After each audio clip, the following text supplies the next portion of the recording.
Seguimos y luego vamos a lamentar y condenar los acontecimientos contra gente vinculada a la prensa, como es el caso de la jornada en Zacatecas, donde le incendiaron el vehículo a un fotógrafo, el caso de Tlalnepantla, incluso a un distribuidor de periódicos ha sido hostigado, ha sido balaceado, y bueno, una situación que se está viviendo muy difícil, ¿no?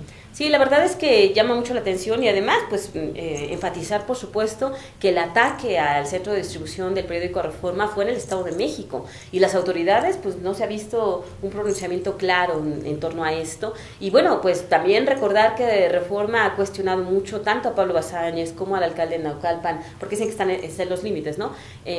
Los dos con licencia, David Sánchez y ambos del PRI, y pues es necesario que se aclare esto, porque parece una intimidación, una agresión, es algo que pues no se ve registrado y que no se puede minimizar, definitivamente, sí. Porque además Reforma acababa de publicar temas como que las patrullas del Valle de México, entre otros municipios como Naucalpan, Tlalnepantla, no tenían placas y que esto facilitaba que se pudieran clonar, entre otras cuestiones. Sí, además yo creo que hay que tomar en cuenta que también la distribución de los medios informativos forma parte del derecho de la población a estar informados, o sea, si se están atentando derechos básicos, pues muy relevantes de los lectores, de la opinión pública. Si se impide la distribución, la circulación de los medios, pues también se atenta contra la libertad de expresión, aunque no se quiera ver así, por una parte. Por la otra, pues debe investigarse, porque Reforma fue el que dio a conocer el enorme salario que tiene el alcalde ahora con licencia, Pablo Basáñez, que habla de, creo que casi 255,000 pesos al mes, cuando el Consejo Consultivo de Valoración Salarial le fija 110,000 pesos.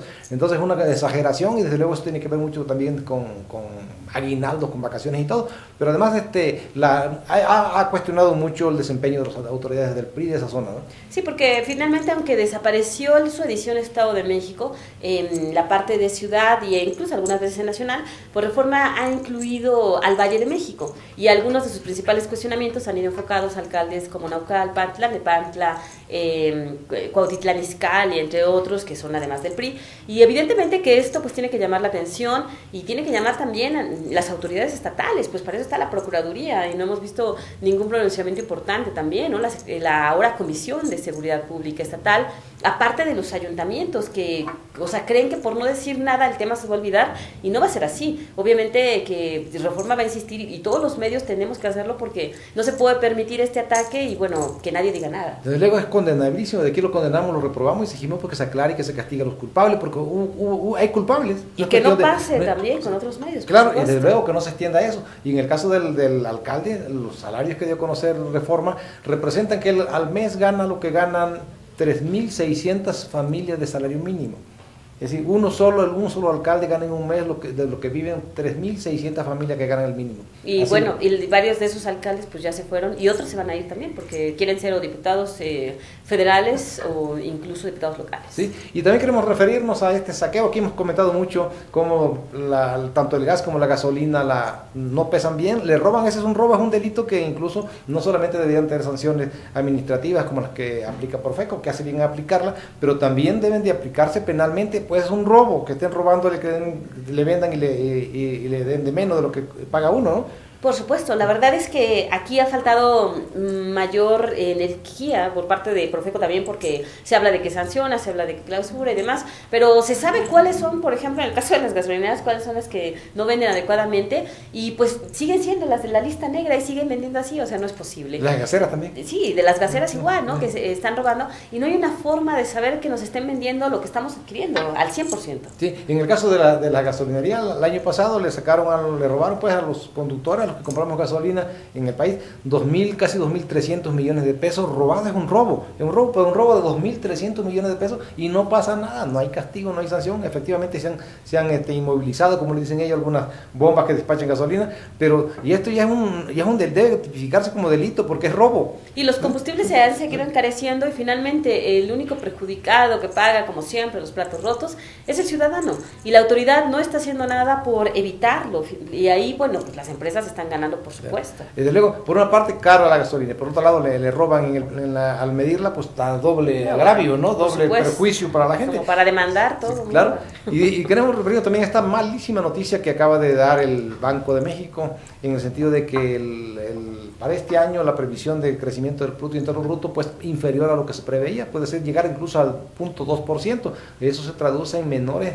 condiciones para crecer, para generar empleo, para derrama y para todo. Entonces, es una situación que pues perjudica a todos, aunque no se sienta así, pues. Sí, definitivamente que la situación pues no es nada halagadora, y bueno, esto va vinculado también al primer tema que comentábamos, que pues si no hay crecimiento, si no hay mayor desarrollo, pues difícilmente vamos a poder mejorar y a salir de temas como la pobreza, del desempleo. Y sobre todo cuando se trata de un escaso crecimiento y además concentrado sus beneficios. Por una parte crece poco, pero por la otra ese poco crecimiento se concentra en pocas manos y la gente, la mayoría pues no recibe beneficios, que sigue pobre o más pobre que antes. Y eso es muy delicado, porque también se vincula esto con la propia, lo que se informó ¿cómo se llama? La Auditoría Superior de la Federación. De que le acaban de condonar impuestos por 1.123 millones de pesos a empresas, pero que se los han condonado indebidamente. Entre ellos, Sabritas. Sí, la Auditoría Superior de la Federación, que es uno de los únicos órganos fiscalizadores que realmente trabajan dentro de sus limitaciones, porque también los han acotado y no les han permitido ser totalmente autónomos, y aún así casi cada año encuentran algo, ya sea a las entidades o al gobierno federal.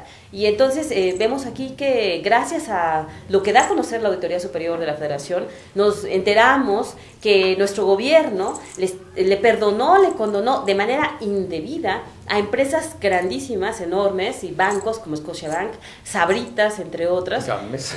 Sí, Gamesa, impuestos, cuando que a los ciudadanos no nos perdonan nada. Y esto es inadmisible y por supuesto que es cuestionable y no se puede permitir. Sí, yo creo que el gobierno tiene que suprimir esta política de privilegio, porque la Constitución no prohíbe los privilegios, pero en la práctica se dan como este caso, que le dan a la empresa esta Sabrita casi 1.000 millones de pesos de impuestos que le están condonando. Digo, pues si se lo condonan a la gente que no tiene para comer, porque si o paga impuestos o come, pues todavía se entendería desde el punto de vista humano, pero esta gente que le dan casi 1.000 millones de pesos que se están condonando, pues eso el gobierno no puede seguir haciendo eso, porque eso irrita también a los que la Hacienda luego nos traen el cortito, ¿no? Sí, por supuesto, la verdad es que a todos los ciudadanos que pagamos impuestos, pues nos tienen, pero bueno, supervisados, vigilados, no nos perdonan nada, ningún retraso incluso, a pesar de que un ciudadano, pues es más fácil que se puede equivocar porque no cuenta con un equipo de asesores, de abogados, de contadores, y las empresas que sí lo tienen y que en realidad ahí sí no hay ningún pretexto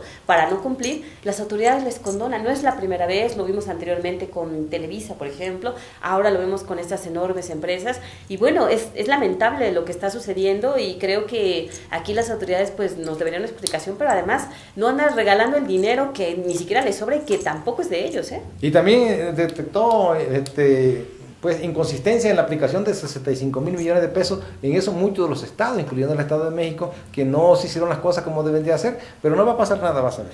Sí, ¿no? De algunas adjudicaciones de algunas obras que se hicieron, y por ahí está mencionando incluso a la Universidad Autónoma del Estado de México. Pero bueno, son recursos que la irregularidad más bien la habría cometido el gobierno al entregar estos, o al simular, supuestamente hay algunas simulaciones, y no tanto la universidad. La universidad vendría siendo como receptora. Habría que ver qué es lo que pasa, pero sí será necesario que se aclare este tema. Sí, así es. Vamos, bueno, se nos ha acabado el tiempo. Queremos agradecer como siempre que haya estado con nosotros. Macario, buenas tardes. Buenas tardes, Beta. Buenas tardes. Buenas tardes, y bueno, pues los invitamos a que nos sigan en otro programa y por supuesto en nuestra página de Facebook.